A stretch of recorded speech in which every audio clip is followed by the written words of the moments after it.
I jolted awake, my heart hammering, the cold air biting my skin. A shadow loomed over me, not from the window, not from the streetlights outside, but from the corner of that sleepover room.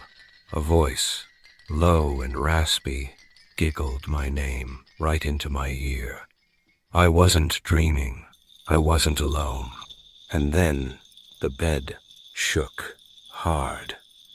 Within seconds, I knew this wasn't a prank. Something was here. Stick with me, because what happened next will chill you to your bones. This story is real, folks. I lived it, and I posted it myself, right there on Reddit. That screenshot you're seeing, that's my own words, straight from the nightmare, shared with the world to prove it happened. Welcome to Friday the 13th, where every tale is true.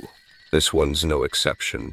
It was a sleepover that started like any other, but turned into something I can't unsee, can't unfeel. We'll call the guy who went through this with me Jake for this one, but trust me, the details are raw, straight from that night in July 2020. Grab something to hold on to, because I'm about to take you back to that house, that room, and that moment when everything changed. It was a sticky July night in 2020, the kind where the air clings to your skin. I was 16, crashing at my buddy Jake's place for a sleepover. His house was this old, creaky thing on the edge of town. Locals whispered about it, but never said why. 5 of us piled into the basement, sleeping bags sprawled out, laughing over dumb ghost stories we swore were fake. Pizza boxes sat stacked in a corner, soda cans still fizzing. Normal, right? Then, the lights flickered. Just once. I brushed it off. Old wiring, I told myself. Jake smirked. Welcome to my haunted house, and we all laughed. I tried to play it cool, but my pulse wouldn't slow.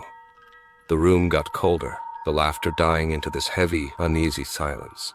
That's when I heard it. A soft tap, like fingernails on wood, coming from the ceiling. I sat up, eyes darting. You guys hear that? No answer. They were out cold, or pretending to be. The tapping grew louder, rhythmic, like it was calling me. My chest tightened. I whispered, Jake. Nothing. Just that tap. Tap. Ever felt eyes on you when no one's there? That's when the real terror kicked in. Hold up. If you've ever heard something you can't explain, tell me in the comments. I'll read them all. Because what came next, it's seared into my brain. The tapping stopped, and the shadow moved. I stopped breathing. The shadow slid across the wall. Not a trick of light, but deliberate. Human-shaped, but wrong. Too tall, too thin. My throat locked up. I nudged Jake, his snores cutting off as he groaned. What? I pointed, but it was gone. He rolled his eyes, muttering. You're seeing I couldn't let it go. The air thickened, reeking of wet earth and decay. I grabbed my phone, the screen's glow shaking in my hands. 2:17 a.m. Then it hit. The giggle. Low, raspy, right behind me. I spun around. Nothing. Just sleeping bags and silence. My mind raced. Was this a prank? Were they screwing with me? I shook Jake harder. Wake up. Something's here. His eyes snapped open, wide, with fear. Did you hear that? He whispered. Before I could answer, the bed shook, violently. The others bolted awake, screaming as the floorboards groaned beneath us. A cold hand, I swear it was a hand, brushed my ankle. I kicked. What is that? Jake yelled. The lights died, plunging us into darkness. Wait a sec. Have you ever felt something touch you in the dark? Drop your story below. But don't pause now. The worst was coming. We were trapped. The darkness pressed in, heavy, suffocating. I fumbled for my phone, flashlight flickering on. The beam caught it, A figure hunched in the corner, eyes glinting red. Not human, not alive. It lunged. I dropped the phone, the light shattering into pieces. Screams filled the room as we scrambled for the stairs. Jake tripped, his leg caught by something. I yanked him free, my hands slick with sweat. We burst into the kitchen, slamming the door, panting. The giggling followed, seeping through the walls. I grabbed a knife from the counter, hands trembling. "We need to get out," I shouted.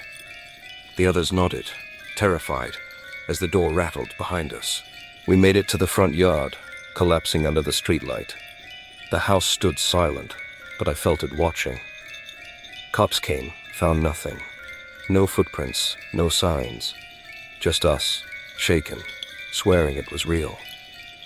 That night, I couldn't sleep. Every creak, every shadow brought it back. Sometimes, late at night, I still hear that giggle. Think you've got a scarier story? Share it in the comments. I'm reading everyone. But stay with me. The aftermath hit harder than you'd expect. Next day, Jake's mom spilled it.